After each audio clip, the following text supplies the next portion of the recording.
Se avecina paro cafetero en Colombia. ¿Quién es responsable? Es culpa de la Federación Nacional de Cafeteros, a ellos mismos. Le vamos a hacer esa pregunta. ¿Están los bancos estadounidenses más preparados ante un pánico financiero futuro? Vamos a escuchar la opinión de Laura. Laura de la Universidad de Fulham. La Argentina YPF y Chevron firmaron un acuerdo. ¿Qué pasó? Tenemos los detalles. Tu nombre de usuario, pero en la cuenta de otra persona. ¿Cómo es posible? Siéntate, relájate, que comience el único programa que vive la economía. Este es CNN Dinero, que arranca en 3, en 2, en 1. Vámonos.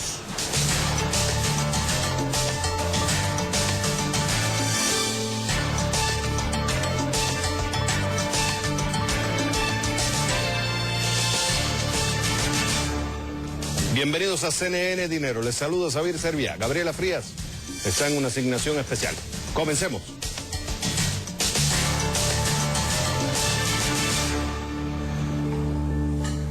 Vamos a Estados Unidos. ¿Por qué? El costo de vida tuvo su mayor aumento en 4 meses. La subida del 0,5% estuvo por encima de lo esperado por los analistas y se explica por el incremento en los precios de la gasolina.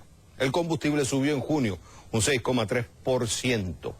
El índice de precios de consumo también reveló aumentos en indumentaria, los mayores desde agosto del 2011, cuidados de salud, muebles para el hogar y vehículos nuevos. Hay expectativa por el discurso que el titular de la Reserva Federal, Ben Bernanke, dará mañana ante el Congreso. La inflación se acerca a los niveles que la Fed considera saludable, el 2%. ¿Qué significa esto? Que es posible que el Banco Central tenga más flexibilidad en los próximos meses para aminorar su estímulo monetario, basado hasta el momento en la compra, principalmente basado en la compra de bonos por 85.000 millones de dólares al mes. Veremos entonces qué dice el funcionario este miércoles. Vamos a China, porque el caso de la farmacéutica GlaxoSmithKline se está complicando. 4 ejecutivos de la compañía británica fueron detenidos por la policía china, que se sospecha haber cometido graves delitos de soborno. Según medios chinos, son más de 20 las personas arrestadas por este escándalo. Las autoridades dijeron la semana pasada que empleados de GSK o GSK habían sobornado a funcionarios, asociaciones de la industria sanitaria, hospitales y médicos para aumentar la venta de sus productos y elevar el precio de sus medicamentos. El Ministerio de Seguridad Pública informó que los sobornos eran entregados directamente o realizados a través de una agencia de viajes, en una suerte de negocio patrocinado. Gao Feng, jefe de la Unidad de Investigación de los Delitos Económicos, dijo ayer, lunes, que la empresa transfirió a las agencias unos 484 millones de dólares desde el año 2007. GSK, por su parte, manifestó en un comunicado su preocupación por las acusaciones y prometió cooperar con las autoridades.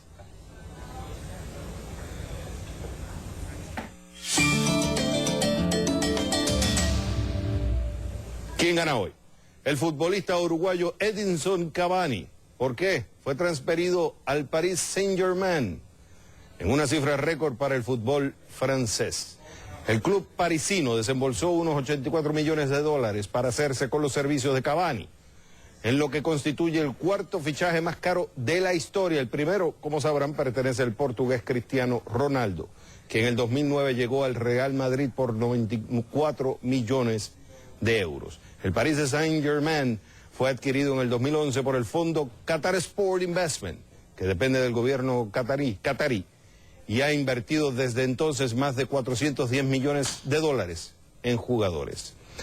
Cavani, goleador de la última liga italiana con el Napoli, eligió el PSG porque dijo, se trata de un proyecto muy rico y ambicioso, claro, con tanto dinero. Por eso le damos la medalla de oro de CNN, Dinero. ¿Y quién pierde hoy? El exministro griego George Papakonstantinou, que será juzgado por el escándalo de corrupción. El Parlamento aprobó quitarle la inmunidad al ex jefe de la cartera de Economía acusado de falsificación de documentos, perjuicio al Estado e incumplimiento del deber. Supuestamente Papakonstantinou habría quitado de una lista de presuntos evasores fiscales en Suiza a 3 familiares. La lista ha sido llamada en Grecia la lista Lagarde, pues fue suministrada en el 2010 por Christine Lagarde, la actual titular del Fondo Monetario Internacional. El exfuncionario, que se ha declarado inocente, será sometido a juicio y podría enfrentarse hasta un máximo de 10 años en la cárcel. Por este escándalo, le damos a George Papakonstantinou la medalla de cartón de CNN. Dinero.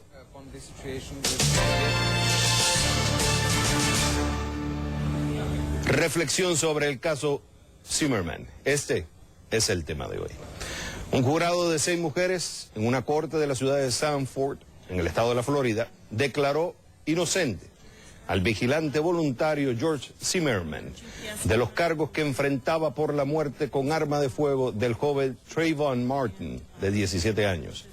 Es un caso complicado, porque nadie sabe con certeza lo que pasó aquella noche lluviosa del 26 de febrero del 2012. Solo George Zimmerman. Y argumentó que mató a Martin en defensa propia. El jurado no la tenía fácil porque debía decidir entre culpable o inocente con base en lo siguiente. Observa. Primero, era depender de lo que dijera Zimmerman. No había testigos oculares de los hechos, solamente él. Ante una fiscalía especial, que fue designada de manera especial por el Estado, pero que contaba con pocas pruebas, ya que el enfrentamiento ocurrió en un día de lluvia que borró muchas de las pruebas.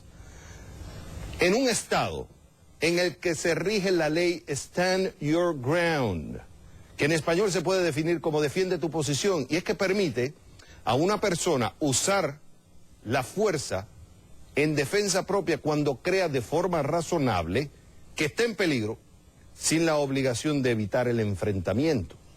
Y otro elemento clave, es un estado, Florida, donde el Código Penal no acepta la defensa propia imperfecta, o sea, que no hay grado de responsabilidad. En la Florida la persona actúa de forma justificada cuando aplica la defensa o no lo hace de forma justificada. No hay medias tintas. Si la persona cometió un error honesto pero injustificado, o es culpable o es inocente, no hay término medio. Ante todo este escenario complicado, el jurado decidió que Zimmerman actuó en defensa propia y lo declaró inocente de los cargos. El debate no era si Zimmerman, hijo de una mujer peruana y un hombre estadounidense, era racista y asesinó a Martin porque era negro. Y según el jurado, no hay pruebas de eso. Entonces, ¿cómo se llevó el caso en la Corte de la Opinión Pública como un tema racial entre un gatillero blanco y una víctima negra? Eso no es lo que se estaba debatiendo en la Corte. Cierto que en Estados Unidos se vivió un periodo oscuro al dividir entre blancos y negros. Es cierto que hay personas entre nosotros que vivieron y viven la discriminación y la segregación, pero ¿se tiene que ver esto en este caso en particular? ¿Qué tiene que ver esto con el caso? La Corte no es para legislar o hacer política. Ahora hay algunos quieren llevar el caso a nivel federal bajo el argumento racial, lo cual sería un error usar los derechos civiles válidos para otros casos, por la insatisfacción de un fallo en un caso que no se debatía sobre bases raciales. Podemos debatir sobre la ley Stand Your Ground, podemos debatir si el Código Penal en Florida debe ser modificado para estos casos, que si Zimmerman cometió un error que le costó la vida a un joven y tendrá que vivir con esas consecuencias. Pero no olvidemos, y esta es la clave en todo esto, ¿por qué traigo esto a colación? No olvidemos que en un Estado de Derecho tenemos que respetar las reglas. Si no estamos de acuerdo con ellas, cambiémosla, pero hay que cambiarla por la vía legal. Pero el orden, trae confianza, esto ayuda a la inversión, a los negocios, a la productividad y al crecimiento económico de un país. Es como dijo el mismo presidente Barack Obama, aunque la decisión levanta pasiones, la nación está hecha de leyes. Y el jurado ya habló. Toma nota. ¿Están los bancos estadounidenses más preparados ante un pánico financiero futuro? Lo vamos a discutir en esta edición.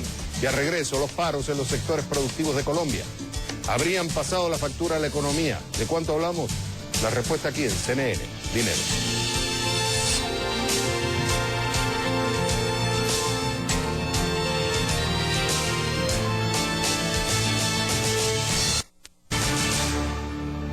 Hola, te habla Xavier Serbia y esto es CNN Dinero. En la mira de hoy vamos a seguir pendientes del anuncio de paro cafetalero en Colombia.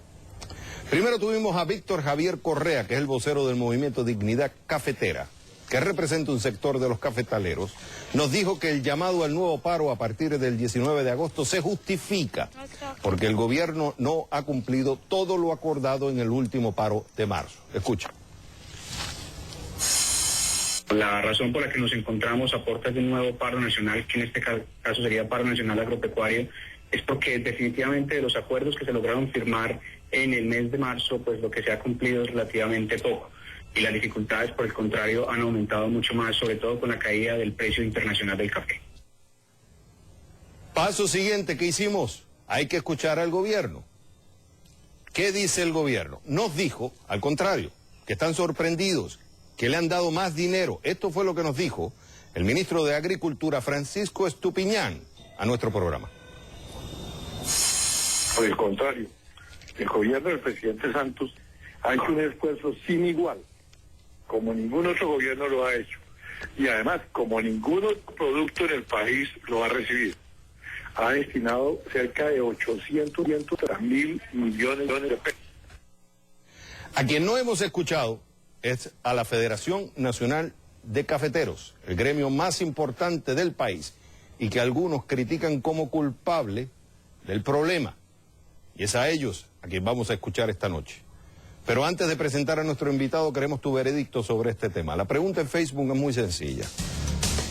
¿Está justificado un nuevo paro cafetero en Colombia? ¿Sí o no? Te invitamos a participar, pero si prefieres, puedes enviar tus mensajes a través de nuestras cuentas en Twitter, @Jefrías y @XavierServiaCNN. Luis Felipe Acero, gerente administrativo de la Federación Nacional de Cafeteros, está con nosotros. Señor Acero, gracias por estar con nosotros y aceptar nuestra invitación. Nosotros invitamos a un vocero del movimiento, invitamos a representantes del gobierno, y la percepción que hemos tenido sobre el primer paro es que la culpa principal recae en ustedes. El gobierno trató, supuestamente tenía que haber un acuerdo entre ustedes y el gobierno, hay una división, hubo una presión en las calles, el gobierno entonces decide tratar de hacer un acuerdo porque estaba viendo que se estaban alterando el orden público. Y yo quiero que escuches lo que primero dijo, porque uno de los argumentos que están diciendo algunos analistas en Colombia es que el gobierno ayudó en su actitud de arreglar con el movimiento, creó una división y debilitó la posición de ustedes. Sin embargo, el gobierno no está de acuerdo con esa tesis. Quiero que escuches lo que dijo el actual ministro de Agricultura, Francisco Estupiñán, cuando le traje esta tesis a colación. Desafortunadamente, el gremio no tuvo la suficiente capacidad de manejo. Y esto se le salió de las manos y tuvo que el gobierno entrar. O sea, el gobierno tuvo que entrar porque a ustedes se les fue de las manos. Esa misma pregunta, invitamos al ex ministro de Agricultura, Juan Camilo Restrepo, que estuvo en las negociaciones. Le presenté la misma tesis, le hice la misma pregunta y yo quiero que Acero escuches lo que dijo.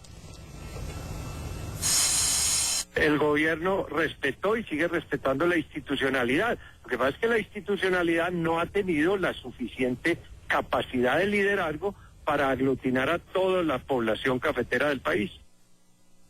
Acero, cuando escuchas, todo indica que el problema son ustedes. ¿Qué dicen ustedes? Bueno, muchas gracias por la oportunidad y por la entrevista. Lo primero que hay que aclarar es que la Federación de Cafeteros es la que realmente representa los intereses de todos los caficultores de Colombia.